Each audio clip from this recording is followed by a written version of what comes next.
ছাদ বাগানের কুমড়া শাক রান্না করে ফেললাম। এখনও রান্না শেষ হয়নি। শাকটা রসুন, পেঁয়াজ, মরিচ আর লবণ দিয়ে সিদ্ধ করে নিচ্ছি। এখন চিংড়ি মাছটা কষিয়ে তারপর শাকটা বাগার দিয়ে দেব।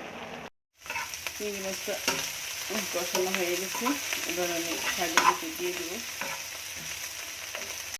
আসসালামাইকুম সবাইকে, শুভ দুপুর। মুরগির মাংস রান্না করে ফেললাম, ভুনা করলাম।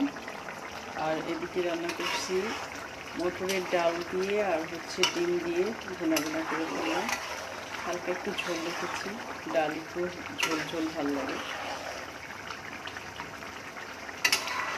এই মটরের ডাল দিয়ে ভালো করে সব ধরনের মশলা দিয়ে কষিয়ে ডালটা ফুটে গেলে তারপরে ডিম সিদ্ধটা দিয়ে দিতে হয়। এই ডালটা কিন্তু খুব মজার। তো ডাল রান্নাটাও হয়ে গেছে, মাংস রান্নাও হয়ে গেছে। সবাই ভালো থাকেন, আসসালামু আলাইকুম। এই তো আমার কুমড়া শাকটা হয়ে গেছে, চিংড়ি মাছটা কষিয়ে দিয়ে দিলাম।